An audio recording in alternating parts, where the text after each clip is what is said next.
Selamat pagi. Mari kita berdoa. Bapa di dalam surga, kami berterima kasih. Hanya karena cinta kasih dan anugerah-Mu yang kekal, kami boleh datang menghampiri Tuhan dan berbakti serta mendengarkan firman Tuhan. Kami berdoa kiranya Roh-Mu yang kudus yang telah mewahyukan kebenaran, memberikan pengertian kepada kami, sehingga kami boleh menerima firman, mencernanya, dan melaksanakannya di dalam hidup kami sehari-hari demi memuliakan nama Tuhan. Berilah kesadaran kepada kami tentang setiap kalimat yang keluar dari mulut Tuhan, karena kami hidup daripadanya. Pakailah hamba-Mu yang hina ini, dan urapilah dia dengan roh yang suci dan yang benar, sehingga kami boleh mendengar dan menerima segala firman yang suci dan benar demi memberikan kekuatan kepada kami.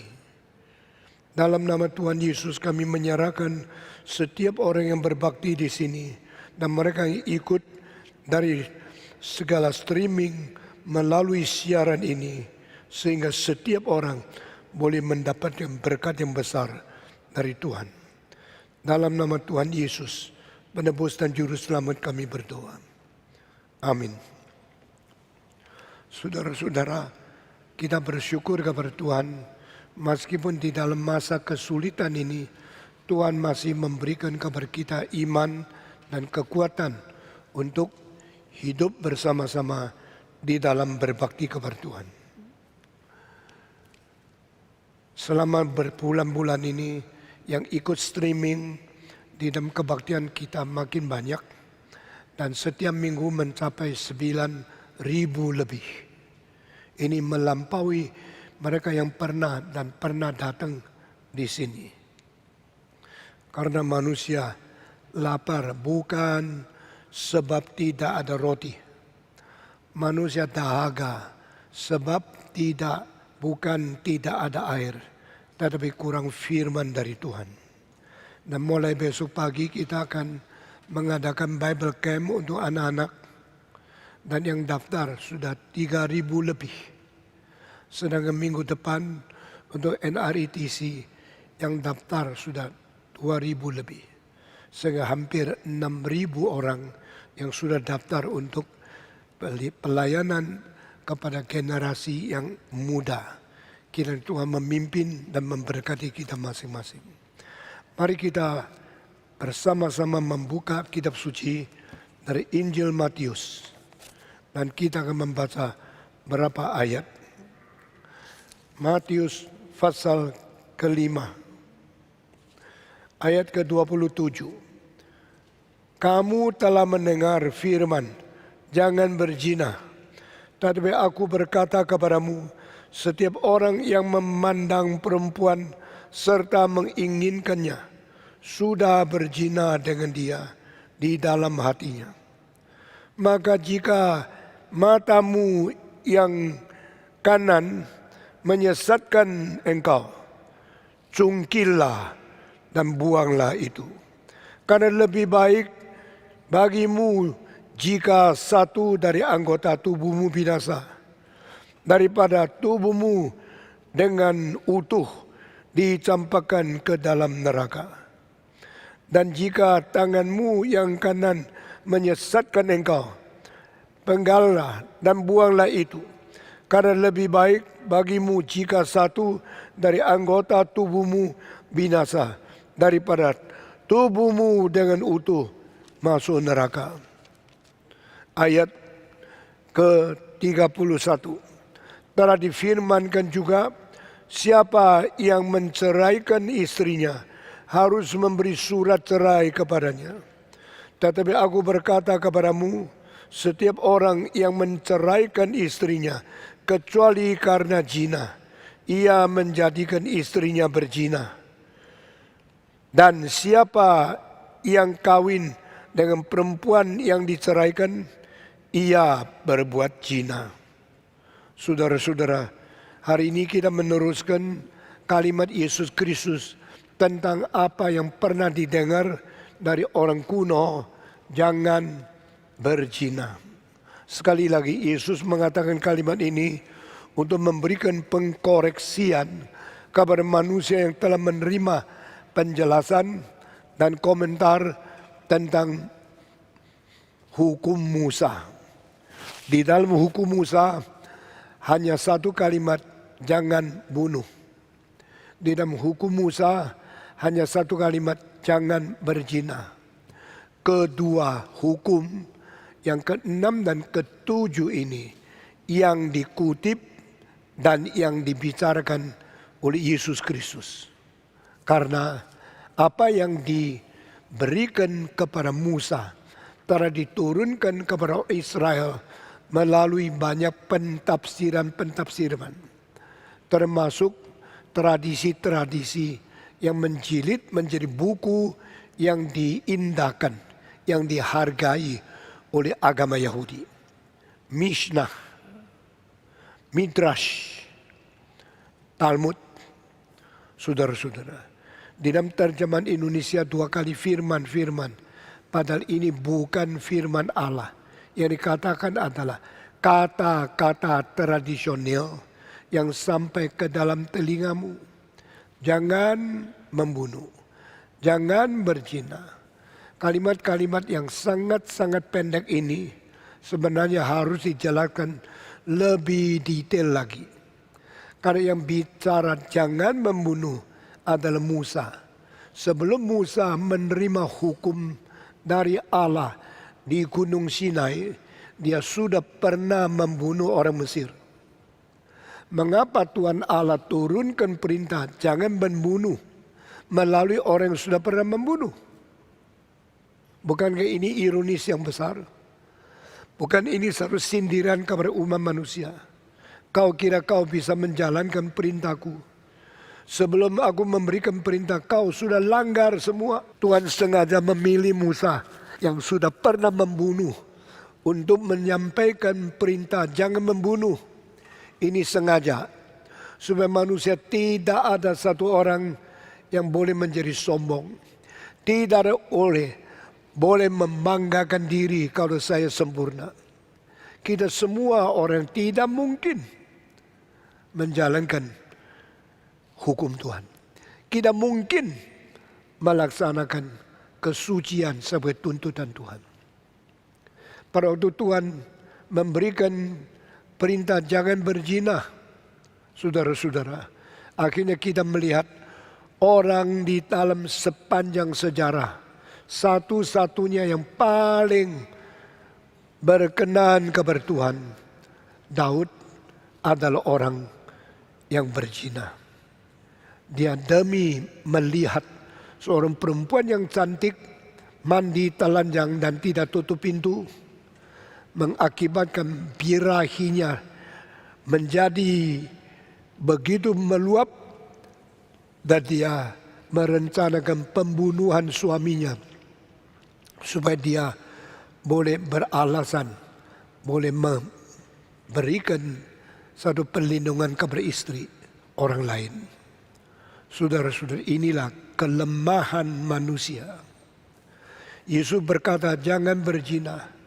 Dan dikatakan kalau engkau sudah menceraikan istrimu, engkau harus tunjukkan surat ceraian itu. Berarti kasih tahu sama orang lain itu adalah sah. Saya sudah ada sesuatu kualifikasi yang cukup. Saya bersyarat penuh untuk menceraikan istriku. Saudara-saudara, apakah kehendak Tuhan manusia yang sudah nikah boleh menceraikan istrinya?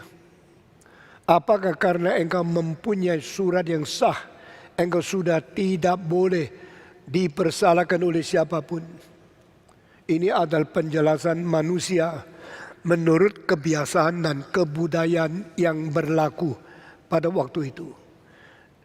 Yesus berkata, engkau dengar ada orang berkata jangan berzina, tapi aku berkata kepadamu.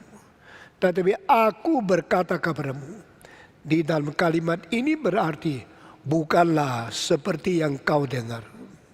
Kau dengar boleh cerai asal ada surat cerai. Tetapi aku berkata kepadamu, sekarang bukalah telingamu, dengarlah pengkoreksian saya yang berbeda dengan semua kalimat tradisional yang sudah kau terima. Mengapa Musa mengatakan harus ada surat cerai? Karena hatimu keras. Hatimu mengambil keputusan saya harus menceraikan nyonya ini.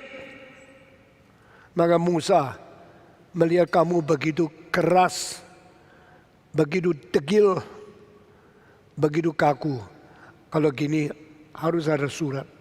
Supaya engkau dianggap sah. Engkau dianggap boleh menceraikan istri. Tetapi aku berkata kepadamu, barang siapa kalau bukan karena perzinahan dia menceraikan istrinya, maka dia akan mengakibatkan istrinya berzina karena menikah sama orang lain lagi. Ini kalimat tak pernah muncul di dalam ajaran agama, di dalam kitab suci agama apapun. Dan ini juga tidak pernah muncul di dalam seluruh perjanjian lama. Saudara-saudara, hukum ke-6 dan hukum ke-7 dua-duanya menyangkut interpersonal relationship. Hubungan antara pribadi dan pribadi. Hubungan antara perorangan dengan perorangan. Waktu engkau membunuh, engkau telah merusak hubungan sampai tuntas. Menghentikan keberadaan hidup orang lain. Nyala engkau, lenyaplah engkau, keluar dari muka bumi. Saya tidak mau hidup dengan engkau di bawah satu matahari. Itu hubungan sudah rusak sampai kalau ada saya tidak ada kamu. Itu namanya pembunuhan. Tetapi hubungan pribadi dengan pribadi, hubungan antara manusia dengan manusia tidak pernah lebih dekat daripada seorang pria menginginkan seorang wanita lalu mengambil keputusan untuk hidup bersama dengan orang itu selama-lamanya. Menjadi pernikahan. Dari hukum ke-6 dan hukum ke-7 secara ekstrim menjadi dua hal yang sangat berbeda. Menghancurkan keberadaan orang dengan menginginkan dekat dengan orang itu untuk selama-lamanya.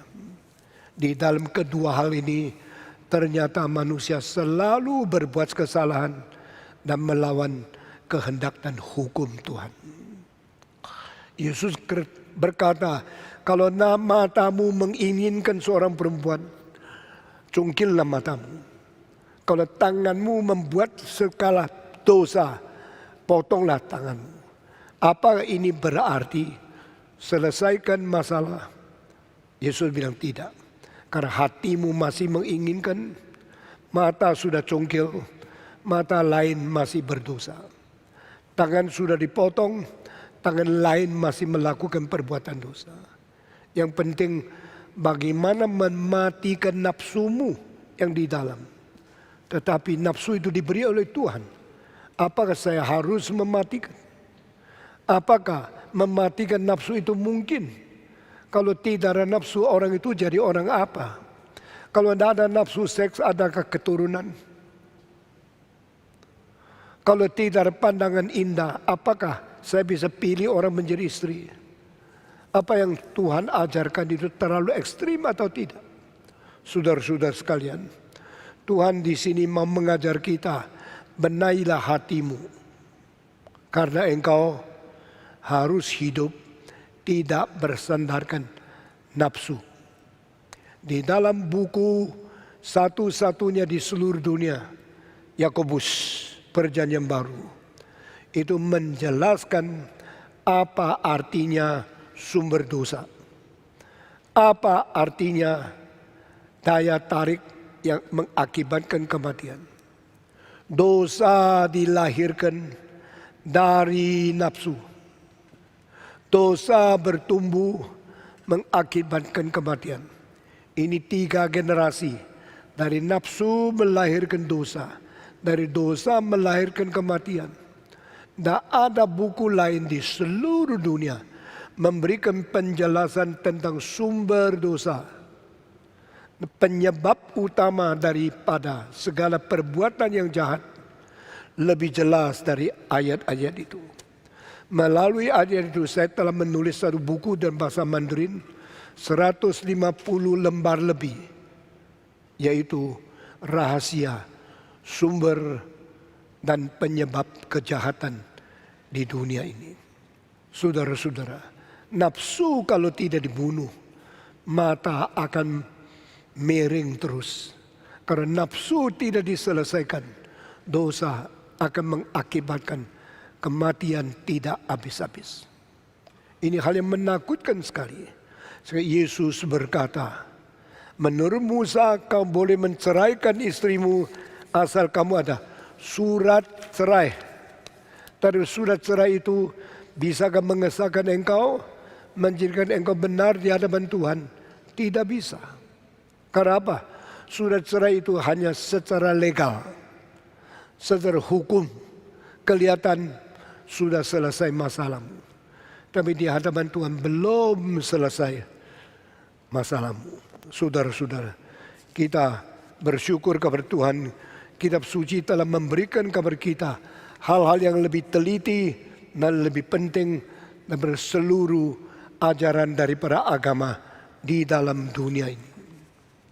Saudara-saudara, saya percaya setiap orang ingin nikah, hidup di dunia, kecuali abnormal atau idiot, bagaimanapun secara daya dasar, setiap orang tertarik seks.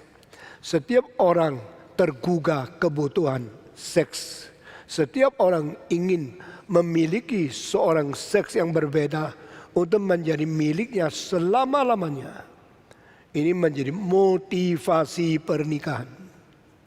Karena motivasi pernikahan itu ditanam di dalam setiap manusia yang mempunyai hati, yang mempunyai emosi, yang mempunyai fungsi seks di dalam tubuhnya. Sehingga lumrah orang menginginkan pernikahan. Tetapi pernikahan yang diinginkan setiap orang, kenapakah akhirnya mengakibatkan perceraian? Bukankah waktu nikah ingin selama-lamanya? Bukan waktu ingin memperoleh, begitu sulit mendapatkannya sampai dia susah-susah melatih diri untuk kalau bisa mendapat. Tetapi setelah mendapatkan apa menjadi biasa. Dari begitu wah, saya dapat perempuan yang saya inginkan, sekarang saya puas sampai benci dia, ingin menceraikan, bahkan ingin membunuh dia. Itu sebab apa? Apakah ini satu proses yang harus ada? Tidak tentu. Banyak orang juga bisa bertahan hidup dalam kesusahan, ketidakpuasan bagaimanapun, tahan sampai akhir, sampai mati. Tapi apakah orang yang bertahan bisa setia sampai mati itu orang sempurna? Juga tidak. Karena di tengah-tengah bertahan ada ketidakrelaannya. Jadi karena terpaksa sehingga tidak cerai. Menurut psikologi, yang bikin manusia tidak jadi cerai cuma 3 unsur. Pertama, unsur agama. Kedua, unsur masyarakat. Ketiga, selain agama dan masyarakat, unsur keluarga. Now 3 factors cause us not to divorce our spouse. Pertama, kalau saya cerai, agama saya tidak izinkan. Anggota agama saya menghina saya, dan saya kehilangan muka di dalam gereja, masjid, wihara, atau masyarakat agamaku. Ini pertama. Kedua, saya tidak jadi cerai karena masyarakat akan menghina saya. Semua yang kenal saya akan menghujat saya, akan menghina saya, akan mentendang saya dari masyarakat. Saya tidak ada muka dan tidak ada keberanian hidup lagi di tengah-tengah masyarakat. Ketiga, kalau saya cerai, Anak saya bagaimana?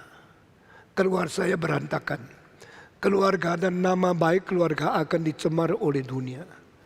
Inilah 3 kemungkinan kita sampai mati tidak cerai. Ini tidak membuktikan kita puas. Tidak membuktikan kita sempurna. Tidak membuktikan kita sukses. Itu sebab untuk menyelesaikan tidak puas tapi tidak berani cerai, akhirnya dunia ini hanya 2 macam masyarakat yang diwakili oleh Cina sama Amerika. Orang Cina tidak cerai karena jodohnya dikenalkan oleh orang tua. Kalau saya berani menceraikan, saya sangat kurang ajar kepada orang tua. Kalau saya cerai dengan istri, saya seorang yang tidak tahu diri. Karena ini membuat marga saya, keluarga saya rusak di hadapan mata umum di dalam masyarakat. Caranya bagaimana? Diam-diam cari yang lain. Sama istri tidak puas, secara lahiriah tetap sama-sama jalan, sama-sama ke gereja, sama-sama bersatu. Tapi malam-malam pergi cari perempuan yang lain. Untuk melampiaskan nafsu liar, untuk mempuaskan ketidakpuas daripada istri sendiri. Itu sebab poligami yang tertutup sudah menjadi satu kebiasaan masyarakat orang Tionghoa.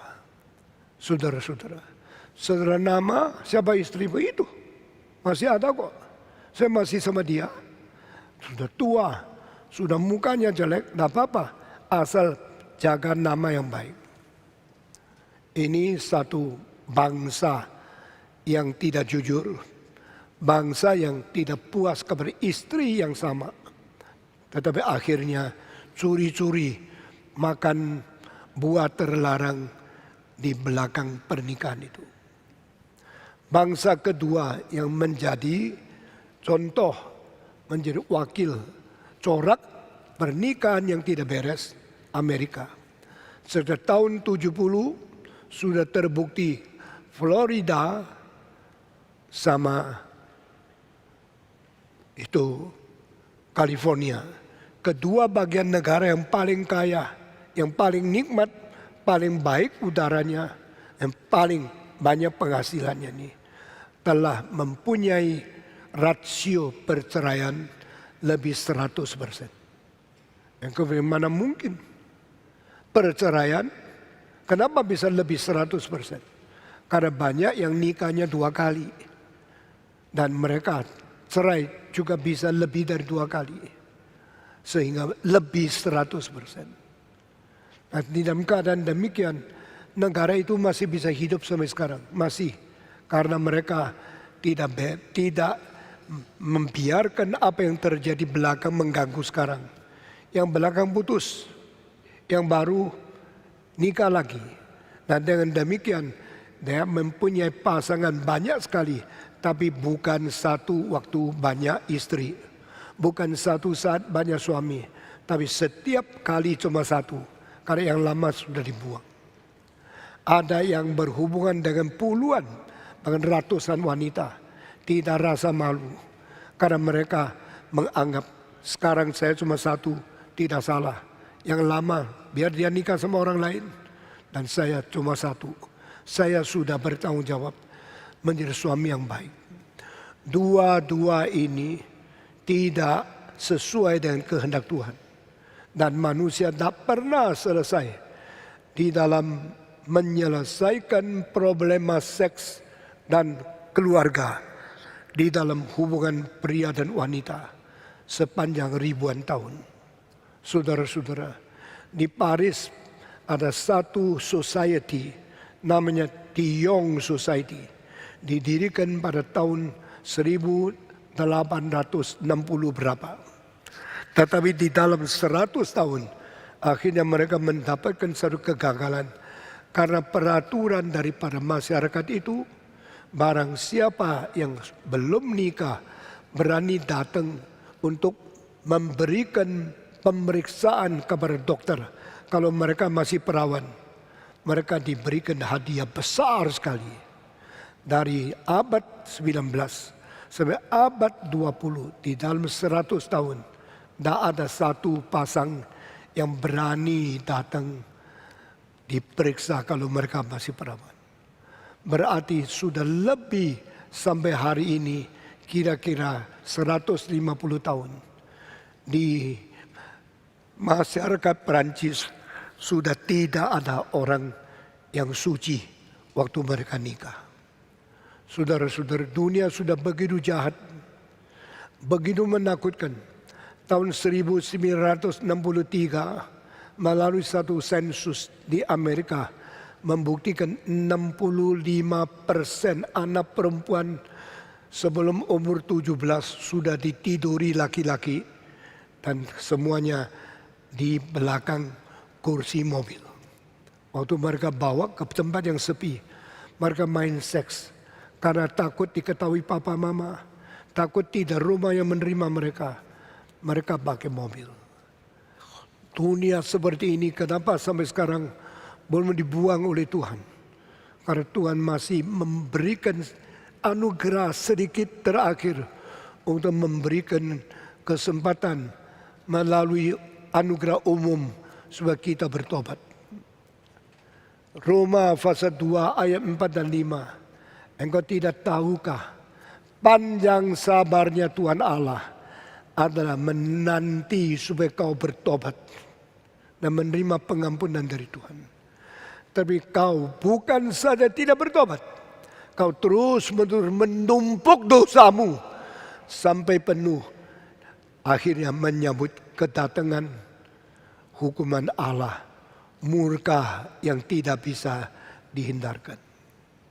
Saudara-saudara, saya percaya kecuali orang Kristen yang sungguh-sungguh takut kepada Tuhan, di dalam keluarga yang berbakti dan yang sungguh-sungguh pendidikan yang suci dan baik, hampir tidak ada orang sekarang masih takut kepada Tuhan di dalam hal hidup tentang seks.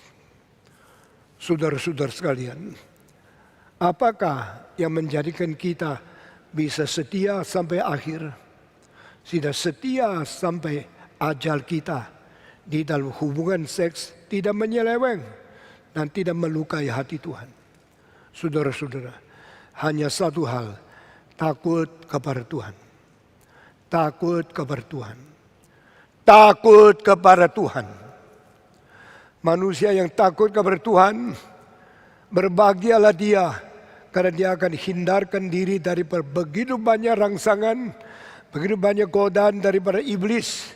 Dan dia akan begitu mengketatkan diri menjaga kesucian di hadapan Tuhan. Ini tidak gampang. Saudara-saudara, siapakah yang mungkin tidak menerima pencobaan? Alkitab berkata Yesus sendiri menerima segala pencobaan sama seperti kita. Tetapi dia tidak berdosa. Saya tidak berani katakan Yesus tidak kemungkinan berbuat dosa. Saya hanya berani katakan Yesus memang tidak pernah berbuat dosa. Jikalau tidak kemungkinan berbuat dosa, maka dia inkarnasi. Bukan ini satu sandiwara. Dia dicobai, tidak usah takut karena dia tidak mungkin berbuat dosa. Sehingga Yesus di dunia, saya hanya bisa mengatakan puji Tuhan, kemenangan dia itu real, kesucian dia itu sungguh-sungguh, kepastian dia tidak berdosa satu detik pun, itu mengkagumkan kita. Saya tidak terlepas dari kemungkinan dia berbuat dosa, tapi dia tidak berdosa sama sekali. Ini membuktikan dialah satu-satunya Sang Kudus dari Allah. Dia satu-satunya pemenang atas dosa yang boleh menghancurkan kuasa penguasa dosa dan kematian, yaitu iblis. Dialah kapten keselamatan. Dialah juru selamat yang mutlak layak kita sembah sujud sebagai Tuhan dan sebagai yang menyelamatkan kita. Saudara-saudara sekalian, dialah mengatakan kalimat ini. Kalau ada surat Perceraian baru engkau boleh ceraikan istrimu jikalau karena perzinahan. Maksudnya kalau istri seseorang sudah berselingkuh dengan orang lain, itu cukup alasan bagi suaminya datang kepada Musa dan minta surat cerai karena ada bukti dia sudah berzina sama orang lain. Lalu kalimat ini di dalam masyarakat Yahudi menjadi pengesahan, tak boleh ada orang mencela dia. Kenapa kamu cerai? Saya sah, sudah dapat surat penceraian. Kenapa bisa dapat surat? Buktinya adalah istri saya sudah menyeleweng. Saudara-saudara, banyak orang kira dengan pengesahan seperti ini dia sudah melarikan diri dari kewajiban di hadapan Tuhan. Yesus berkata tidak. Tahu tidak? Kalau ada penyelewengan di dalam berbuat dosa, istrimu berzina, kenapa engkau tidak mengampuni dia?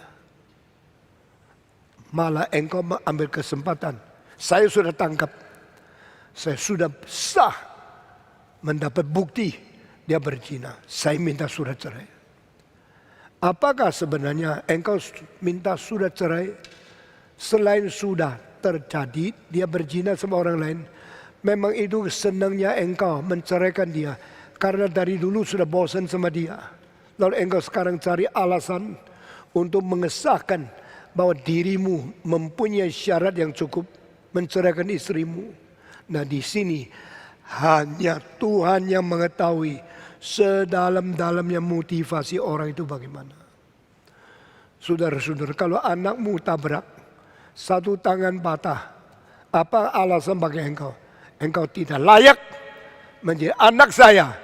Karena saya waktu lahirkan kamu sempurna, sekarang kamu patah satu tangan. Keluar dari rumah saya. Saya tidak mau lagi engkau jadi anakku. Saya minta surat. Anak itu yang sudah tidak lagi sempurna, tidak cukup syarat menjadi anakku. Begitukah? Saudara-saudara, mengapa kalau orang yang kita cintai ketabrakan, kita sedih dan kita menginginkan tidak pernah terjadi. Tetapi fakta sudah pernah terjadi. Lalu kita menginginkan kembalinya dia dengan sebaiknya, tetap dengan kasihan, mengasihi anak yang kurang satu tangan. Mungkinkah engkau mempunyai mental yang sama melihat istrimu kalau dia pernah berzina, pernah selingkuh, dengan sedih seperti anak yang kehilangan satu tangan, engkau mempeluk dia kembali, menganggap hal itu tidak pernah terjadi. Meskipun faktanya sudah terjadi, masih mencintai dia. Kalau mungkin pasang tangan palsu, tangan artificial, kalau dia masih bisa tulis, engkau dengan air mata melihat anak yang cacat ini tetap memerlukan cinta kasihmu.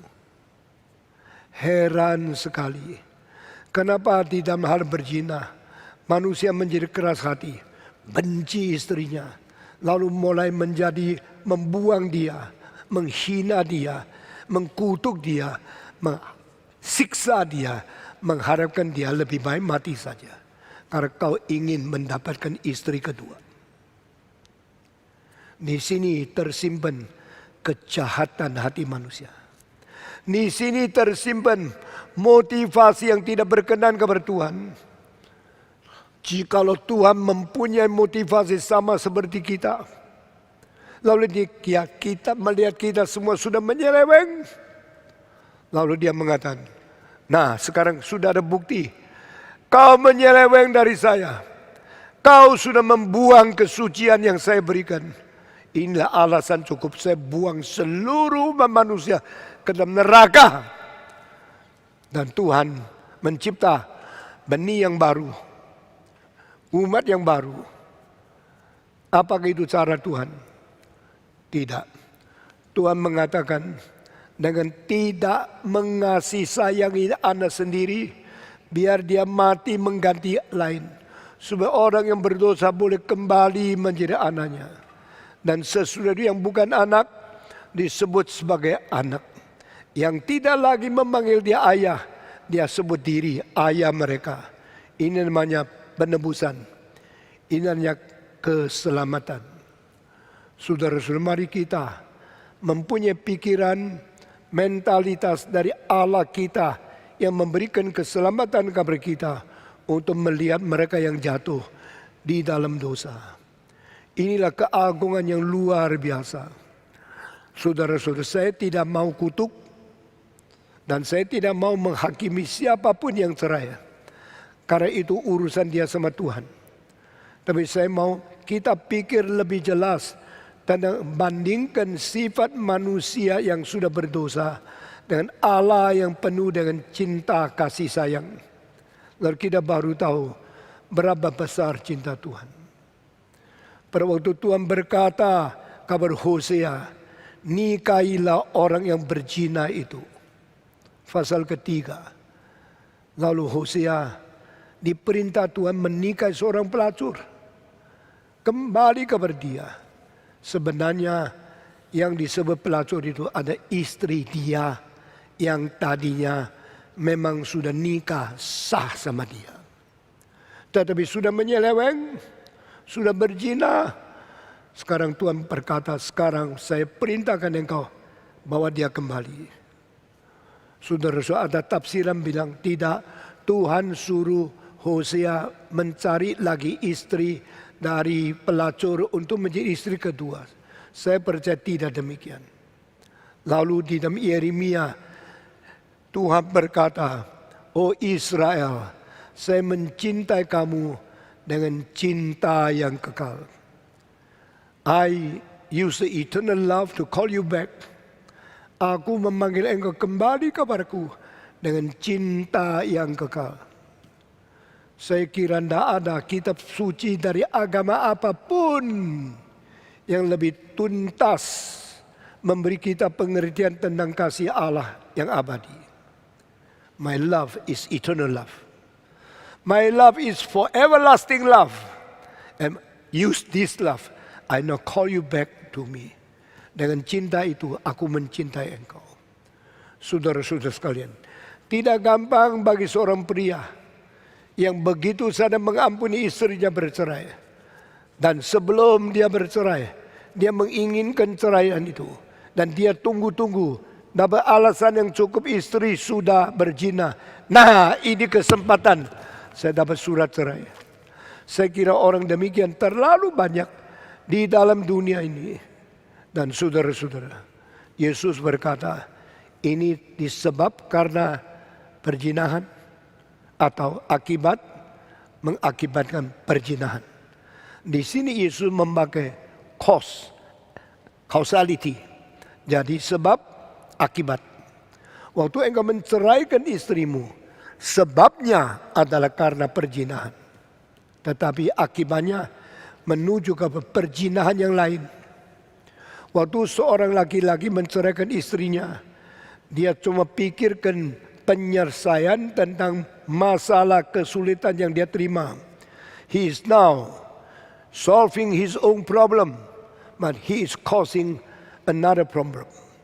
Kalau engkau sudah ceraikan istrimu, engkau kurang satu. Akibatnya istri itu nikah sama orang lain, dia tambah satu. Jadi penyelesaian kesulitan yang kau tanggung adalah kurangi problema dosamu seorang. Tapi akibatnya menjadikan ada orang lain harus nikah sama istrimu yang sudah pernah dimiliki orang lain.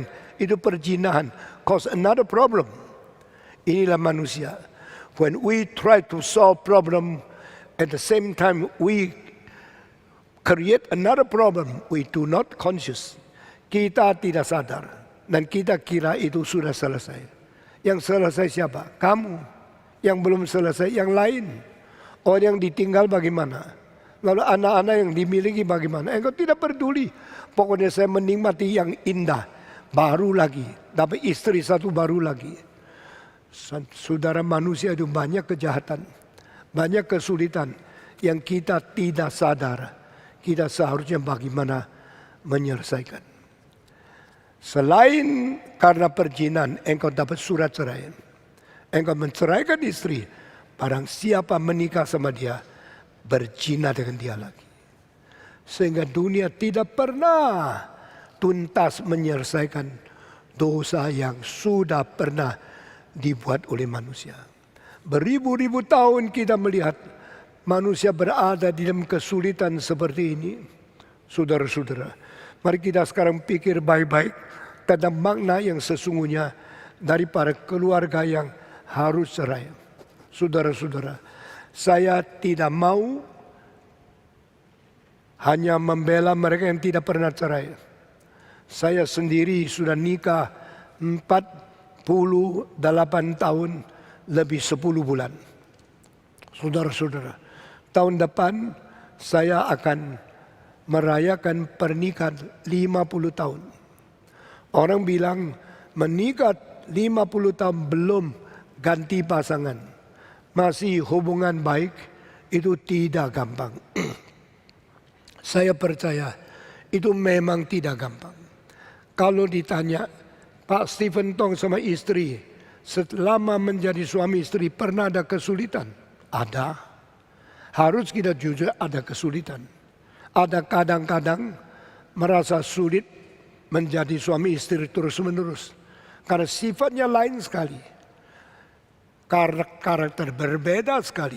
Pendidikan berbeda sekali. Pengetahuan, pengalaman, cinta kasih, hobi, semua berbeda sekali. Justru karena perbedaan baru perlu pernikahan. Kalau semua sama, itu sangat menakutkan. Saudara-saudara, orang yang keras, semua orang yang keras sama-sama cocok. Tetapi melahirkan anak terlalu keras, tidak cocok sama semua orang. Itu pernikahan yang tidak bagus. Maka yang keras mesti cari yang lembut. Yang lembut harus cari yang keras. Supaya anaknya netral, tidak terlalu keras dan tidak terlalu lembut. Yang keras menikah sama keras, lahirkan besi. Menjadi pukul besi yang cocok, tidak guna untuk lain. Lembut sama lembut menikah, melahirkan tahu. Begitu jatuh sudah hancur semua. Tidak bisa. Maka harus berbeda. Puji Tuhan, kita berbeda. Semua, 1, 2, 3. Suara keras sedikit karena ada masker ya. 1, 2, 3. Puji Tuhan, kita berbeda. Tapi kapankah engkau menikmati perbedaan itu? Perlu berapa tahun untuk adaptasi perbedaan itu? Nah, ini seni. Saudara-saudara, 2 tahun yang lalu seorang di Surabaya bilang sama saya iseng-iseng tanya istri saya, kalau ada kesempatan nikah lagi, kamu mau saya enggak? Kamu pernah tanya sama istrimu? Hah? Jawabnya apa? Rupamu, saya pasti pilih yang lain. Tahu sifatmu begitu jelek. Tapi istri bilang apa? Saya pikir dulu ya. Ya pikir lama loh. Sudah pikir lama, bagaimana jawaban? Saya kira kalau pilih lagi ada kesempatan, saya tetap pilih kamu. Loh, masa? Nggak mau cari yang lain? Enggak. Kenapa? Tetap saya. Karena sudah biasa cerewetmu. Sudah biasa engkau cerewet. Dulu enggak betah. Cerewet. Sekarang sudah tua. Ya sudahlah, sudah biasa biar cerewet. Habis cerewet baik-baik kok. Jadi sudah biasa cerewetmu. Enggak usah ganti-ganti lagi. Kalau ganti lagi, mesti penyesuaian lagi berapa puluh tahun. Susah sekali. Dengar kalimat di bawah. Banyak orang kira pasangan pertama kurang bagus, diceraikan. Lalu cari yang lain. Setelah lama-lama menikah dengan istri kedua, baru tahu yang pertama jauh lebih baik dari yang kedua. Mau cerai lagi sungkan. Karena diketawain orang lain. Nanti dapat ketiga lebih jelek lagi bagaimana? Akhirnya baru mulai belajar adaptasi, belajar tahan. Yang pertama jauh lebih baik dari kedua. Sudah dilepas. Saudara-saudara. Itu sebab filsafat orang Tionghoa yang miskin. Bukan yang kaya. Yang kaya terlalu gampang cari yang kedua karena uangnya banyak. yang miskin uangnya sangat terbatas, hanya bisa pelihara satu keluarga, tak berani sembarangan. Mereka berusaha bagaimana mengadaptasi kesulitan, bagaimana melatih diri menyesuaikan dengan satu-satunya pasangan yang sulit bersatu. Dengan demikian belajar seni bagaimana mengalami kesulitan, melampaui kesulitan, mengalahkan kesulitan, akhirnya bersatu menjadi suami istri yang akur dan yang baik. Saudara-saudara, kita semua sama-sama manusia. Kita bukan malaikat dan kita bukan binatang. Binatang ada seks, tidak ada cinta. Malaikat ada cinta, tidak ada seks. Malaikat dan malaikat tidak mungkin ada hubungan seks. Binatang dan binatang tidak mungkin ada etika suami istri. Mereka semua mencukupi seks, selesai. Tapi manusia tidak. Manusia perlu membuat sesuatu instansi keluarga. Bikin satu lembaga suami istri. Bikin satu ikatan etika laki-laki perempuan bersatu. Dan di situ kita perlu kesucian. Minggu lalu berkata, binatang bisa tidur sama ibunya sendiri. Bisa tidur sama anak sendiri. Tapi mereka tidak pernah dengar ada penyakit sipilis. Tetapi manusia tidak demikian. Peribahasa Tionghoa mengatakan sancing centu. Kalau seorang bernikah berhubungan dengan 3 pria, pasti menjadi racun. Dan timbullah bakteri, timbullah penyakit sipilis, penyakit kelamin yang akibatnya sulit disembuhkan. Karena ini dalil Tuhan. Tuhan berkata, in all the things, I am your holy God, because I am holy, and I am the one who call you. That is the reason in everything you do, you must be holy. Ini khusus diberikan kepada manusia. Etika keluarga tidak ada pada binatang. Hanya berlaku pada manusia. Sehingga saudara-saudara, mari kita belajar bagaimana appreciate the different spouse, different character of our spouse. Kita belajar bagaimana menghadapi pasangan kita yang berlainan karakter, berlainan pendidikan, berlainan inherititas, berlainan itu tradisi yang diterima oleh dia. Dengan demikian menciptakan kemenangan melalui perjuangan mengalahkan perbedaan. Itu keindahan tidak bisa diganti oleh uang, harta, atau hal-hal yang lain. Dan inilah satu hal yang paling indah. Kalau suami istri bagaimana berbeda. Waktu tua menjadi harmonis, menjadi bersatu, menjadi saling mengerti, menjadi saling hormati, dan saling menikmati pihak yang lain. Istri saya dulu lebih tinggi dari saya 5 cm. Waktu nikah saya minta sepatu yang lebih tinggi. Saudara-saudara, sekarang dia lebih pendek dari saya 2-3 cm. Karena apa? Karena dia punya tulang belakang sudah menjadi bengkok 35 derajat sama 65 derajat. Begitu susahnya dia duduk, begitu susahnya dia tidur. Waktu tidur membangun susah sekali. Waktu berdiri mau tidur susah sekali. Sehingga dia harus menyelesaikan kesulitan hidup sendiri. Tapi terus terang saya kata kepadamu, waktu saya melihat dia susah seperti ini, cinta saya bukan saja tidak turun, makin tambah menghargai dia. Karena di dalam keadaan tulangnya es yang begitu susah, dia masih melayani dengan setia, dengan sabar, dan dengan tekun, tidak banyak bicara. Saudara-saudara, pernikahan itu Alkitab memberikan 3 kalimat yang tidak ada pada agama lain.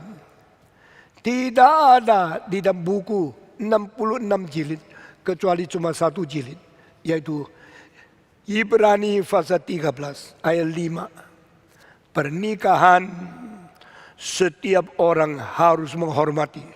Saya sangat kaget. Karena kalimat ini ada kalimat umum yang harus dihormati setiap orang yang tidak umum. Marriage, everyone should appreciate. Pernikahan, semua orang harus menghargai. Semua orang, termasuk orang yang dah nikah. Iya. Orang yang nikah tidak boleh tidak menghargai mereka yang tidak nikah. Yang tidak nikah tidak boleh menghina orang yang nikah. Setiap orang harus menghormati. Ini kalimat pertama. Kalimat kedua, tempat tidur tidak boleh dinajiskan. Sperma hanya dari satu orang. Perhubungan hanya satu perempuan. Tidak boleh campur orang kedua yang menajiskan tempat tidurmu. Saudara-saudara, tempat tidur yang suci, bahagia satu bangsa.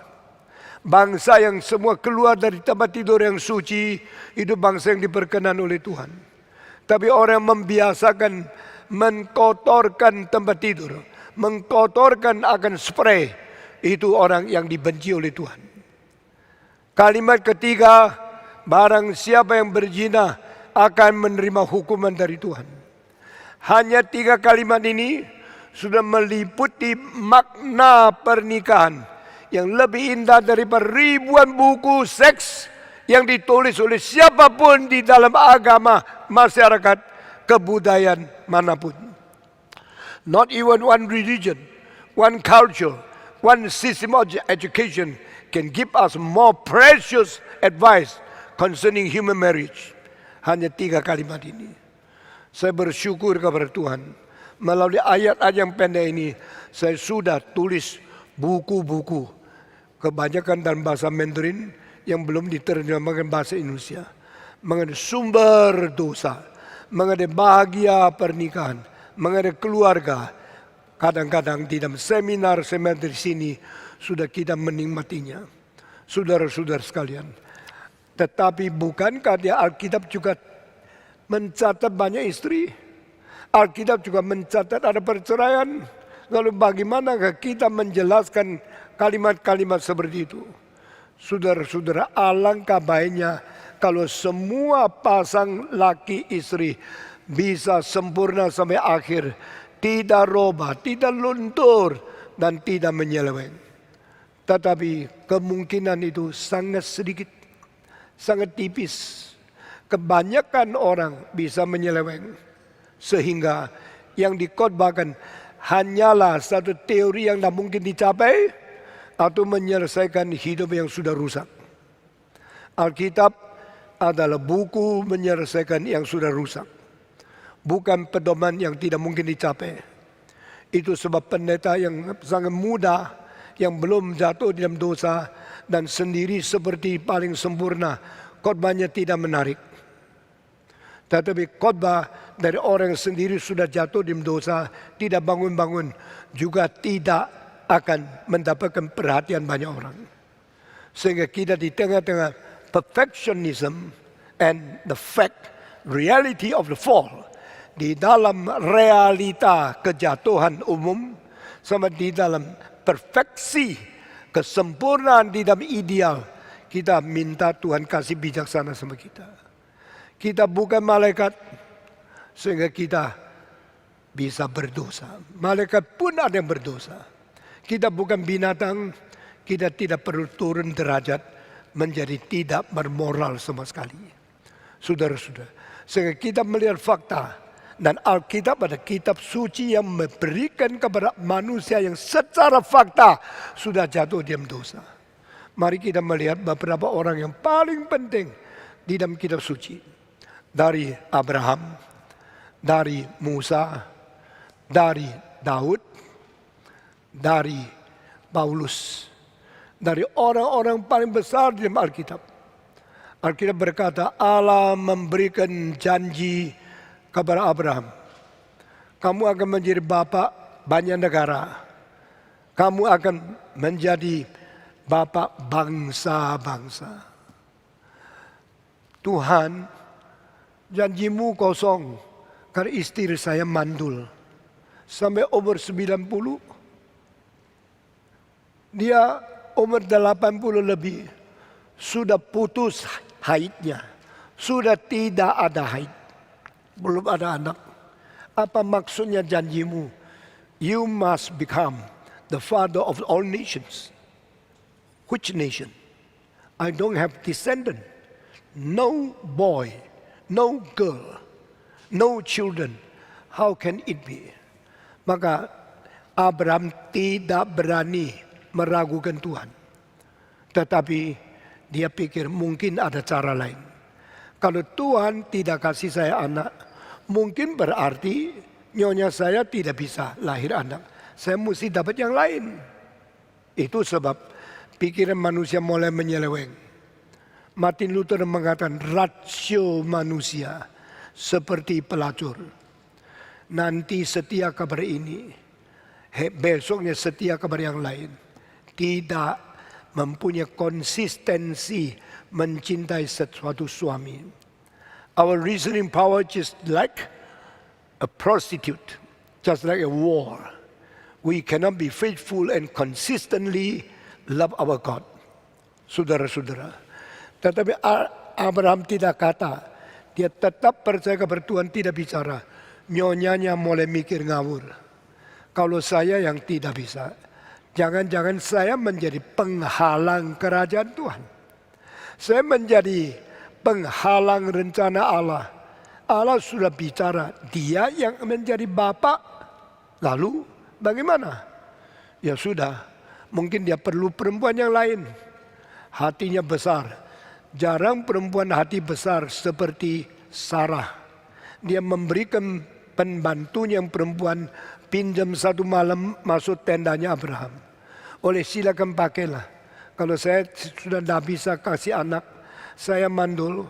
Mungkin Tuhan mau engkau jadi bapak dari bangsa-bangsa melalui perempuan yang lain. Ambil aja. Pakailah genduk saya. Setubuh sama dia malam ini. Abraham taat. Abraham dengar. Dan Abraham waktu itu lemah imannya. Dia tidur satu malam sama Hagar. Saudara dengar kalimat di bawah. Yang resmi ditiduri ratusan hari dah hamil. Yang curi-curi satu malam langsung hamil. Jangan kau main-main. Kau main-main satu malam langsung menjadi benih. Keturunanmu yang lain langsung menjadi kecelakaan ratusan tahun akan datang. Karena malam itu Abraham bersetubuh dengan Hagar satu kali saja. Akibatnya sekarang sudah ribuan tahun Israel sama Arab perang tak habis-habis. Karena satu malam. Jangan kira dosa itu main-main. Jangan kira seks cuma berapa menit lalu engkau sudah tidak ada kewajiban. Menakutkan saudara-saudara. Dan saya mau tanya, kasus ini bukankah berarti Abraham sudah minta, sudah dapat perintah dan janji dari Tuhan. Akhirnya keluarganya tidak sukses. Saudara-saudara sekalian, ini sesuatu yang membuat kita tidak ngerti. Setelah ini Sarah meninggal dunia, Abraham masih mempunyai beberapa istri yang lain. Ini semua catatan dalam kitab suci yang tidak mungkin kita hapus. Kita mungkin tidak sangkal. Allah tidak takut menulis semua kelemahan anak-anaknya untuk dibaca beribu-ribu tahun oleh semua manusia. Tapi arti di dalamnya harus kita mengerti.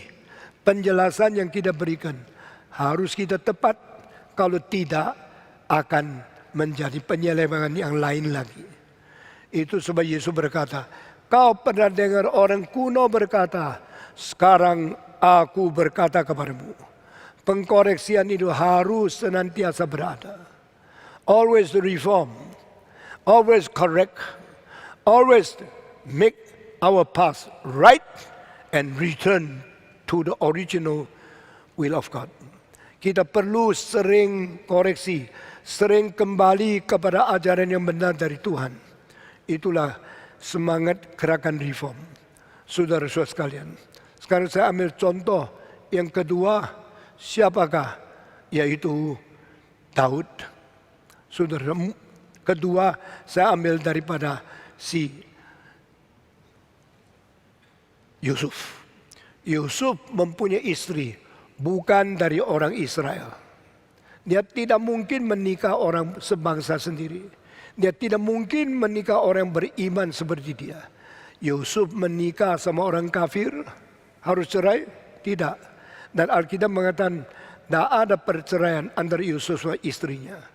Tapi bagaimana membuat yang kafir menjadi beriman, itulah tugas orang Kristen. Saudara-saudara, sesudah Yusuf, Musa pun tidak akan kesempatan menikah dengan orang seiman dia. Dia pergi melarikan diri karena dia membunuh orang Mesir, maka dia kejar oleh hukum harus mati. Dia pergi sampai di tanah Midian. Di tanah Midian dia ketemu Zipporah, istri dia bukan dari bangsa Yahudi, dari bangsa kafir. Saudara-saudara, apakah sebabnya Alkitab menulis hal-hal seperti ini? Yusuf bukan dapat orang seiman, dan juga Musa dapat orang Midian. Ini ada kehendak Tuhan yang lain, kita tidak tahu. Tapi saya mau mengatakan satu hal setelah tokoh yang keempat. Musa menikah sama Zipporah. Nah, Musa akibatnya menjadikan Zipporah orang beriman. Dari mana tahu? Karena mereka dengar khotbah tapi tidak jalankan, anggap biasa. Sampai satu hari waktu Musa harus pulang, di tengah-tengah jalan malaikat mau membunuh. Lalu Zipporah cepat ambil batu mensunat anaknya, baru dilepas oleh Tuhan. Berarti dia biasa teledor, tidak jalankan firman Tuhan, tidak apa-apa. Ini kan cuma tongengan dari Musa. Dia agama lain, saya agama lain. Dia cerita tentang kekristenan, ya biarin. Memang dia orang Kristen kok. Tapi akhirnya kalau engkau tidak taat, saya akan bunuh. Baru istri Musa sadar firman Tuhan harus dijalankan. Langsung dengan batu dia mensunat anaknya, baru dilepas. Dari ayat ini saya tahu Musa pernah menginjili istrinya supaya beriman sama-sama dia. Saudara-saudara, setelah ini Musa pernah dimarahin orang karena dia menikah sama orang Kush. Orang Kush itu orang Ethiopia. Orang Kush itu orang yang kulitnya hitam. Apakah arti dari ayat ini Musa nikah lagi lalu ceraikan Zipporah? Tidak pernah tulis Zipporah mati. Tidak pernah tulis Musa ceraikan Zipporah. Mengapa Musa menikah sama perempuan dari Kush, orang Ethiopia itu? Saya berani mengatakan karena Allah tidak mencatat Musa cerai, tidak pernah mencatat Zipporah mati, maka orang Kush itu sebenarnya adalah Zipporah. Kenapa dulu nikah tidak dimasalkan? Sekarang dijadikan satu masa yang besar. Apakah menjadi sesuatu masalah besar? Karena dia orang hitam.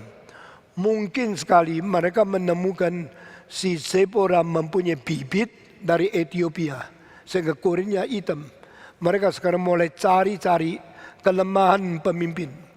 Kalau engkau mempunyai pemimpin yang engkau kagum dan akhirnya engkau tidak puas, mulai cari-cari kelemahannya, mulai cari keluarganya, mulai mencari asalnya. Itu sebab mereka mulai membenci Musa. Tapi di dalam hal ini Tuhan memihak Musa, sehingga Tuhan membuat itu Miriam sakit kusta. Tuhan menghukum Harun, Tuhan membela Musa. Yang dipilih oleh Tuhan tidak boleh sembarangan diganggu. Dengan kalimat ini, saya tidak berarti saya membela semua pemimpin tidak boleh dikritik. Alkitab mengatakan waktu Petrus telah takut sama orang Yahudi, Paulus marah sama dia, kritik sama dia. Tuhan tidak menghakimi. Berarti pemimpin bisa dikritik. Hamba Tuhan yang kau hormati boleh dicari kesalahannya, tapi engkau jangan dengan mencari kesalahannya melupakan dia panggilan Tuhan. Dia dipilih khusus oleh Tuhan. Dan kedudukan itu tidak boleh digoncangkan. Nanti ada saat saya bicara tentang ayat ini. Semua rencana dan semua prinsip Alkitab begitu menakutkan. Kita jangan main-main. Orang yang dipilih Tuhan engkau lawan, engkau kritik sembarangan. Hanya karena birahimu, karena nafsumu, engkau yang hancur. Tuhan akan memelihara hambanya. Meskipun ada sedikit kelemahan, Tuhan akan menyelesaikan itu sendiri. Bukan urutan engkau, bukan urusan engkau menjadi hakim kepadanya. Dan ini saya percaya Sephora ada benih, ada jin, atau ada DNA, RNA daripada orang-orang Ethiopia. Maka dia dilawan. Tapi Tuhan tidak izinkan. Tuhan tidak izinkan di dalam hal ini Musa dikalahkan oleh pengkritik. Ini membuktikan dia tidak ceraikan Sephora. Dia bukan karena Sephora diceraikan nikah lagi. Tapi dia adalah setia kepada Tuhan. Saya teruskan, saudara-saudara. Sehingga waktu Musa mengatakan, kalau istrimu berzina, engkau minta surat cerai. Dan ceraikan dia, engkau sah. Itu Musa melakukan hal ini. Bukan mendorong perceraian. Karena di dalam perjanjian baru Yesus berkata, sekarang saya kasih tahu sama kamu. Musa mengizinkan memberikan surat cerai karena kekakuan hatimu. Saudara-saudara, maka kehendak Tuhan jauh lebih tinggi dari apa yang ditulis secara harafiah. Kita teruskan. Lalu di dalam kasus Daud. Daud mempunyai istri banyak.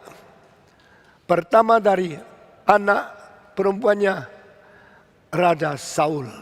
Sesudah itu masih berapa pilihan dia sendiri.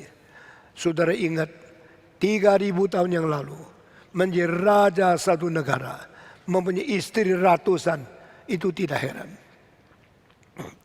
Di dalam seluruh tanah Palestina, Daud menjadi raja. Kebiasaan zaman itu, dia kalau mempunyai banyak istri, tidak orang bisa mencela dia karena dia raja. Tapi saudara-saudara, Tuhan tidak banyak kritik tentang hal ini. Tapi Tuhan paling tidak senang satu hal. Dia demi Batseba. Dia tidak ceraikan istri yang lain. Dia bunuh suaminya Batseba. Hal ini membuat Tuhan marah sama dia. Seorang yang paling berkenan kepada Tuhan. Seorang yang mengikuti isi hati Tuhan. Seorang yang paling disenangi oleh Tuhan sepanjang sejarah. In the whole history of humankind for thousands of years, the only one who is after God's mind, only David. Daud adalah satu-satunya yang hidup seluruh hidup sesuai kehendak Tuhan. Kecuali satu hal. Maksudnya di dalam poligami yang dia miliki, istrinya banyak, Tuhan biarin. Tuhan tidak mempermasalahkan itu. Tapi di dalam dia mencari satu lagi. Karena dia berdiri di atas istana. Melihat ke bawah. Melihat ada seorang wanita yang cantik. Waktu mandi tidak pakai pakaian. Dan tidak tutup pintu. Saudara-saudara. Langsung dia menimbulkan birahi. Alangkah baiknya saya boleh memilih dia menjadi istri. Lalu suruh orang pergi lihat. Itu anak perempuan siapa ya? Umur berapa? Papa mamanya siapa? Ya, karakter dia bagaimana? Laporan dia istri dari seorang laki-laki namanya Uriah. Kalau begini cilaka. Dia sudah nikah, sulit bagi saya. Tetapi saya raja. Siapa berani melawan raja? Siapa berani menantang raja kalau menginginkan seorang wanita? Nah, dia bilang lebih baik saya pakai cara. Di sini rasionya mulai bekerja. Orang kalau pintar tidak salah. Pintar berbuat dosa itu salah. Daud pintar. Daud mau apa? Mau dapat perempuan ini. Caranya bagaimana? Membunuh suaminya. Mulai rasio memikirkan rencana yang busuk. Lalu bagaimana bisa membunuh dia? Sendiri pakai pisau tusuk dia. Saya masuk penjara. Saya jadi raja yang tidak beres. Akan dihina sama rakyat. Saya kirim dia pergi perang. Waktu perang ditulis satu surat, Jenderal atur Uria di paling depan. Kenapa? Nggak usah tanya. Paling depan paling banyak mati. Paling gampang dibunuh. Akhirnya betul dia bunuh. Sudah dibunuh, dia tulis surat kepada Uria. Saya ingin engkau menjadi istri saya. Ada satu gambar di museum. Waktu Batseba lihat surat itu, dia sedih sekali. Suami baru mati, sekarang dilamar oleh raja. Yang lamar bukan bajingan, yang lamar raja, kedudukan paling tinggi. Dia sambil menghibur diri, sambil ketakutan, sulit mencari jawaban. Dan lukisan Rembrandt itu, dia mukanya sedih, ambil surat, tidak tahu bagaimana harus memberi jawaban kepada Daud. Saudara-saudara, Tuhan membiarkan dia terus sampai orang itu mati, sampai istrinya diambil, dibawa ke istana. Lalu Daud minta tidur sama dia, jadi istri resmi. Perempuan yang lemah, sekarang suami sudah mati, sekarang menjadi janda. Hari depan masih ada harapankah? Siapa lagi membiayai saya punya hidup? Saya masih ada separuh hidup, sandar seperti siapa? Sekarang sandar kepada seorang raja, lebih baik dari tidak ada. Dia terima saja. Tapi saudara-saudara, biar terjadi, Tuhan baru bicara sama Nabi Nathan. Pergilah dari rumahmu, masuklah istana Daud di kota yang Yerusalem situ. Beritahu sama dia, saya sangat marah peristiwa ini terjadi. Saudara-saudara, saya tidak ngerti kenapakah hal ini terjadi. Dan Daud tidak cerai, Daud menikah lagi dengan cara yang jahat. Alkitab mengatakan di dalam hal ini Tuhan sangat marah kepada Daud. Hal-hal yang lain, nothing, not good. Because he do everything according to the will of God. Dia sangat berkenan kepada Tuhan, mengikuti seluruh hati Tuhan. Tapi tidak hal ini, biarkan. Nah saudara-saudara, saya minta saudara perhatikan kalimat ini. Hal ini adalah kejatuhan Daud. Hal ini rencana Tuhan tidak. Tidak mungkin rencana Tuhan. Mana ada Tuhan yang merencanakan supaya manusia membunuh suami orang lain, menerima janda yang ditinggalkan karena sengaja. Kalau ini bukan rencana Tuhan, saya tanya lagi, saya bertanya, mengapa akibatnya dari sini turun-temurun lahir Yesus? Soal keluarga, soal cinta, soal pernikahan, soal cerai ini rumitnya jauh lebih sulit dari pengertian otak kita bisa menganalisa. Kalau ini bukan rencana Tuhan, mengapa Yesus dilahir menjadi keturunan Daud justru bukan melalui istri-istri yang lain, melalui Batseba?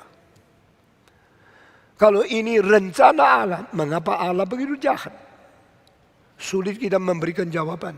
Tapi saudara-saudara, saya ambil contoh lain lagi. Pernikahan Samson. Samson mempunyai kesempatan cari orang seiman. Samson bisa mendapatkan orang Israel sebagai istrinya. Tapi Samson justru tidak cinta orang Israel.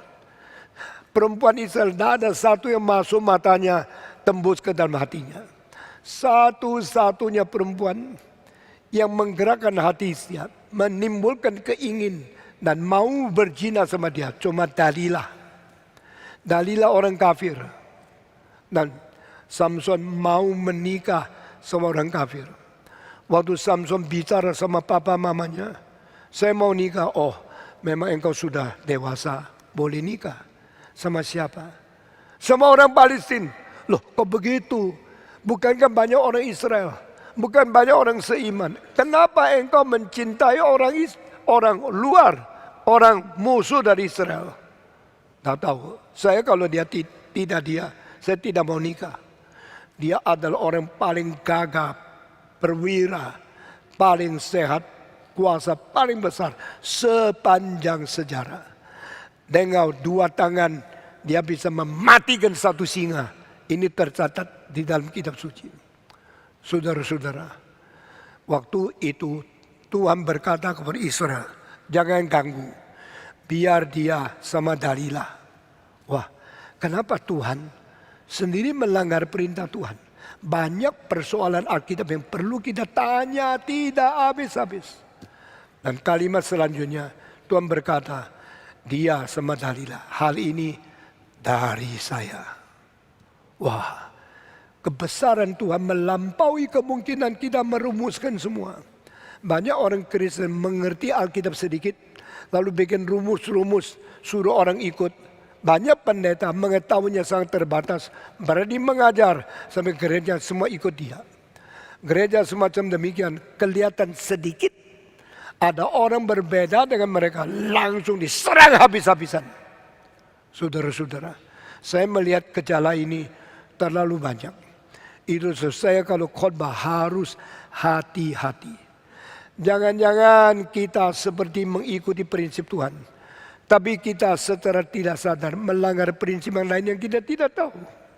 Seperti tadi, mengapa Kristus dilahir melalui Batseba? Apa itu rencana atau tidak? Kenapa yang kafir diterima oleh Simson? Simson lain sama Yusuf. Yusuf di Mesir tidak ada orang seiman sendiri, tidak ada orang sebangsa sendiri. Musa berada di Midian, tidak ada sebangsa.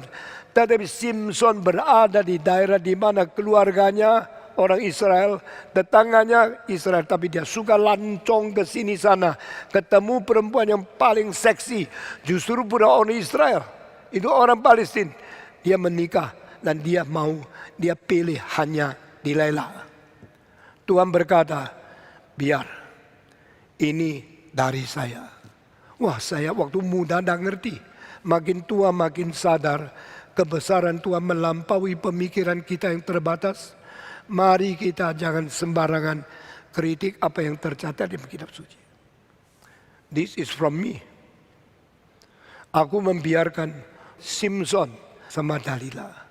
Saudara-saudara, mari kita jangan seperti orang Kristen yang sempit. Lihat ini dah beres, kritik. Lihat itu dah cocok dengan pikiran kita, hakimi dia. Saudara-saudara, saya minta sudah mengerti satu hal. Di dalam Alkitab 2 kali Tuhan berkata, ini dari saya. Jangan kritik. Ini dari saya. Pertama kali Simson nikah sama Delilah. Kedua kali zaman Jeroboam, negara Israel, negara Yuda terpecah menjadi utara selatan dua negara. Perpecahan bukan kehendak Tuhan. Tetapi di dalam satu kesempatan yang sangat unik, Tuhan mengatakan, ini dari saya. Menikah sama orang kafir bukan kehendak Tuhan. Tapi di dalam kasus tertentu, Tuhan mengatakan, ini dari saya. When God wants to use something extraordinary or very different from the original principle, how can we do? Kalau Allah mau memakai dalil yang berbeda dengan prinsip dan hukum asal, apa yang kita perbuat? Mengapa Allah meninggalkan bahasa Ibrani? Mengapa Allah membuang bahasa orang Yahudi, kaum pilihannya, lalu memberikan sesuatu pengilhaman perjanjian baru dengan bahasa Gerika? What is Gerika? What is something to do from the Greek language with the Hebrew people chosen by God? Allah tidak pernah memilih orang Gerika, tapi Allah pakai perjanjian baru dalam suatu bahasa Gerika. Kita harus terima, karena Allah mempunyai kebebasan melampaui segala ketentuan yang ditetapkan bahkan oleh Dia sendiri. When God used His own absolute freedom to do something against the original principle given even by He Himself, itu okay, karena Dia Tuhan Allah. Itu sebab Karbar mengatakan God is the holy other. Apa yang kau pernah pikirkan tentang Allah gini-gini tetap salah, karena lebih dari itu. Kita belajar hal ini, saudara-saudara sekalian. Dan sekarang saya memberikan jawaban. Sekarang kalau ada orang cerai, ada orang nikah lagi, engkau langsung kritik, ini tidak boleh, itu tidak boleh. Saudara-saudara, saya minta saudara hati-hati. Memang kalau bisa nikah sama satu orang sampai mati tetap setia, tekun sampai akhir, itu paling bagus. Tetapi kesulitan setiap orang, tidak ada satu orang berhak mengatakan saya mengerti seluruhnya. Kesulitan pernikahanmu, saya bukan di dalam lingkungan kamu. Saya tidak ngerti seluruhnya. Kesulitan orang lain, saya tidak mungkin seperti dia. Jikalau engkau berada di dalam kasus dia, mungkin engkau lebih rusak dari dia. Maka jangan kira engkau cukup baik, engkau berhak mengkritik orang lain. Secara manusia, saya adalah orang yang sangat boleh dikatakan contoh baik. Ini semua pendeta di sini. Cuma saya tahun depan saya boleh merayakan nikah 50 tahun. Semua belum waktu itu. Harley baru 1-2 tahun. Benjamin baru berapa belasan tahun. Kalau sudah 20 tahun lagi mungkin engkau cerai, siapa tahu. Nah saudara-saudara, jangan sombong. Saya kalau mau sombong, saya lebih tua dari orang lain. Saya boleh menjadi contoh dari orang lain. Tetapi saya tidak berani kritik kalau orang lain cerai. Karena apa? Saya bukan dia. Meskipun secara prinsip saya tahu, kalau bisa, tidak boleh cerai. Kalau bisa, jangan cerai. Tetapi aku bukan kamu. Tetapi kalau kamu berada khusus di dalam keadaan yang unik yang tidak mungkin dimengerti, saya merasakan kadang-kadang Tuhan mengatakan, this is from me. Don't criticize. Don't judge. Kalau Tuhan mengatakan ini dari aku, kita bisa apa? Sudah kasus 2 kali dari Simpson, daripada perpisahan 2 negara. Tuhan mengatakan this is from me. Saudara-saudara, kita lihat lagi kasus zamannya daripada Hosea. Kenapa Tuhan suruh dia menikah seorang pelacur? Apakah berarti ini boleh? Engkau bilang Alkitab ada contoh ini, saya juga boleh. Sudah ada istri saya nikah lagi pelacur. Jangan sembarangan kutip Alkitab. Jangan sembarangan ambil Alkitab mendukung semua kemauanmu. Itu bahaya sekali. Saudara-saudara, ada seorang pendeta berkata, Tuhan berkata kepadaku, orang ini nikah sama orang itu salah, mesti cerai. Karena yang dijodohkan ini bikin heboh sampai hari ini. Sudah mati, akhirnya tak karu-karuan. Saudara, saya harap semua yang tafsirkan Alkitab hati-hati dengan sungguh-sungguh taat kepada Tuhan, dengan the fear of God, dengan sungguh-sungguh takut kepada Tuhan, baik-baik membicarakan firman Tuhan. Saudara-saudara, ada kalimat dari Tuhan, this is from me, mengakibatkan kita tidak boleh sembarangan memberikan hukuman, penghakiman, dan kritikan kepada orang lain. Sekarang saya mau menanya kasus yang terakhir, Paulus. Paulus, kenapa tidak ada nyonya? Apakah dia harus single? No. Murid Yesus, boleh ada nyonya? Tidak, boleh. Yang tidak boleh itu Katolik. Katolik dia semua pastor tidak boleh ada nyonya. Tapi Yesus bilang tidak. Petrus menjadi muridku, ada nyonya kok. Kalau ada nyonya mana ada mertua, betul nggak? Mertuanya sakit panas kan, Tuhan sembuhkan dia. Berarti Tuhan mengizinkan muridnya ada nyonya. Siapa yang mengatakan pendeta tidak boleh ada nyonya? Itu melanggar Alkitab. Yang bertobat adalah orang itu, bukan Alkitab. Sehingga kalau gini, Paulus ada nyonya tidak? Oh mungkin termasuk yang tidak ada. Yang lain tidak ditulis. Yohanes ada tidak? Tidak tulis. Yakobus ada tidak? Tidak tulis. Itu Nathaniel ada tidak? Tidak ditulis. Bartolomeo ada tidak? Cuma tulis Petrus. Berarti di dalam murid Yesus yang mempunyai nyonya tidak dipersalahkan. Yang tidak mau ada nyonya juga tidak didorong harus ada nyonya. Lalu Petrus bagaimana? Petrus ada nyonya. Paulus bagaimana? Paulus tidak nyonya. Loh, Paulus tidak nyonya karena tidak pernah nikah atau karena sudah mati nyonyanya. Paulus tidak ada nyonya karena nyonyanya mati atau diceraikan oleh Paulus. Nah, sekarang sangat peka dan kita akan sangat teliti melihat ini. Paulus menulis 13 surat kalau termasuk Ibrani. Kalau tidak masuk 12 pojok surat. Tidak ada satu ayat, tidak ada satu tanda mengatakan dia punya nyonya. Dan ada sesuatu syarat, sesuatu bukti bahwa dia lebih suka kalau orang tidak menikah. Tetapi tidak berarti dia mengatakan tidak boleh menikah. Karena dia mengatakan yang menjadi suami harus mencintai istrimu. Yang menjadi istri harus taat kepada suamimu. Berarti dia mengatur semua dengan beres. Tapi tentang dia sendiri lebih baik seperti saya, tidak ada nyonya. Berarti saat dia tulis surat-surat itu, dia tidak ada nyonya. Lalu kita tanya, Paulus pernah punya nyonya tidak? Kalau pernah punya nyonya sekarang di mana? Dua kemungkinan. Sekarang mati. Sekarang tidak ada nyonya. Kedua, dia ceraikan. Sekarang tidak nyonya.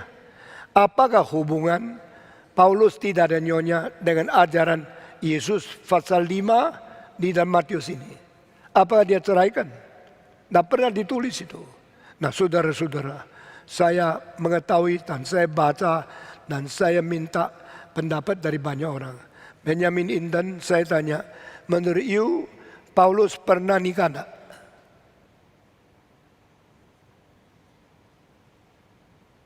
Semua menanti jawabanmu. Menurut you Paulus pernah nikah enggak? Kemungkinan pernah, ini belum pasti ya. Kemungkinan. Mungkin pasti, mungkin ya, mungkin pasti, pasti. Jadi Paulus pernah nikah enggak? Orang Farisi harus ada nyonya. Sudah dia ada menjawab. Tadi dia lupa sedikit. Apalagi kalau Paulus orang Sanhedrian. Harus orang Farisi yang top. Baru dipilih menjadi anggota Sanhedrian. Pasti nikah. Kalau Paulus pasti nikah. Kenapa waktu dia tulis semua surat di dalam perjanjian baru. Tidak singgung nyonyanya. Tidak membawa nyonyanya. Dia mengatakan, bolehkah saya membawa nyonya pergi mengabari Injil seperti Petrus? Aku berhak. Tapi dia tidak bawa. Karena tidak ada. Karena tidak diajak. Tidak jelas. Tetapi menurut sejarah, waktu Paulus tulis surat-surat ini, tidak ada nyonya. Kalau menurut Benjamin, saya sudah pernah nikah. Lalu sekarang nyonya di mana? Saya tadi tanya beberapa pendeta, ada yang jawab, mungkin sudah mati. Ada yang jawab, mungkin cerai. Nah, sekarang anggaplah, kalau nyonyanya tidak mati, nyonya cerai. Nyonya diceraikan, atau nyonya yang menceraikan dia. Saudara-saudara, kemungkinan besar nyonya yang menceraikan dia.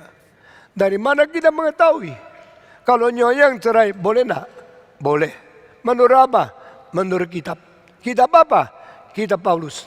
Paulus tulis, jikalau ada istri yang tidak beriman mau pergi, biarlah dia pergi. Nah, dari kalimat itu kita mengetahui, kalau istri Paulus tidak mau ikut Paulus, mau cerai, dan dia tidak beriman, Paulus tidak bisa memaksa. Paulus hanya bisa mengatakan, silakan. Saudara-saudara, itu sebab saya tidak setuju orang Kristen secara aktif menceraikan pihak yang lain. Tapi ke pihak lain kalau cerai dengan cara kurang mau beriman seperti kamu, dia tidak mau ikut engkau di dalam imanmu, dia mau pergi. Paulus mengatakan, dia pergi. Sekarang kita ambil keputusan di dalam penjelasan ini. Paulus punya nyonya, pernah ikut Paulus, menikah sama Paulus. Lalu setelah Paulus dipanggil Tuhan, tetap mau menerima Yesus. Nyonya tidak bisa terima. Yesus itu bukan Tuhan. Yesus adalah manusia biasa. Lalu engkau sekarang ikut Yesus, anggap dia Tuhan. Saya orang Yahudi, saya tidak mau terima Yesus Tuhan. Saya tidak mau terima imanmu. Bagaimana? Saya anjurkan engkau menerima Yesus. Tidak, saya tidak mau, ya saya tidak mau. Dan bagaimana? Saya mau cerai, saya mau minggat, saya mau pergi dari kepada kamu. Menurut prinsip Paulus, yang tidak beriman kalau mau pergi, biarlah dia pergi. Nah, ini ini satu pendapat saya untuk menjelaskan hal ini. Sehingga Paulus, istrinya meninggalkan dia. Lalu dia seorang diri, tidak menikah lagi. Dia menanggung kesulitan dari nabi palsu, dari rasul palsu, dari saudara palsu, dari siksaan, dari fitnahan, dari aniayaan, dari orang Yahudi, dari orang Romawi. Dia dipecut 2 kali. 1 kali 40 kali kurang 1 kali. Berarti dia dipecut hidupnya ada 78 kali. 1 kali pecut masuk, 1 pecut itu 7 cabang pecut. 1 cabang pecut itu ada kaitan besi 7 biji. 1 kali pukul, tarik lagi. 49 lubang dagingnya. Dia seorang diri melayani Tuhan tanpa nyonya. Dan saudara-saudara, ini setiap orang riwayatnya lain. Setiap orang pengalamannya lain. Setiap orang dipimpin Tuhan dengan metode yang lain. Tetapi di dalam pernikahan, di dalam perceraian, kita harus baik-baik. Sekali saya berkata, ayat ini saya akan berhenti di sini. Seumur hidup saya tidak akan menjelaskan ayat-ayat ini lagi. Karena saya sudah tua, masih banyak yang belum dikhotbahkan. Dan saya sudah berjanji kepada Tuhan, khususnya zaman COVID ini, saya akan menjelaskan setiap ayat lebih teliti dari dulu, lebih komprehensif dari dulu. Sehingga yang mendengarkan khotbah saya tidak salah tangkap dan tidak salah konsep, boleh sungguh-sungguh mengerti firman Tuhan yang kita renungkan. Saudara-saudara, hari ini saya khotbah sampai di sini. Kiranya Tuhan memberkati kita masing-masing, memimpin kita. Tentang orang lain, hidupnya, pernikahannya, bagaimana susah, harus cerai atau tidak, bukan urusan kamu. Ingatlah, ada kalanya, ada kasus khusus yang Tuhan berkata, ini daripadaku. Mari kita berdoa. Saya minta Dr. Benjamin Inten naik ke atas, pimpin kita dalam doa. Sesudah itu pendeta yang lain pimpin kita mengikhlarkan iman rasuli. Mari kita berdoa.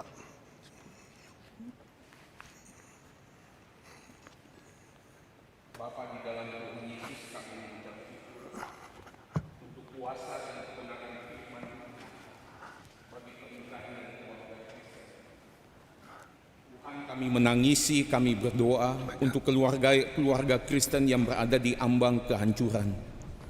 Kami mohon kuasa dan cinta Tuhan untuk mengintervensi suami istri yang mungkin sedang memikirkan untuk perceraian. Tuhan, kiranya bangkitkan cinta kasih dalam hati mereka untuk mengingat cinta-Mu yang begitu besar kepada kami, seperti tadi telah dikatakan oleh kebenaran Tuhan.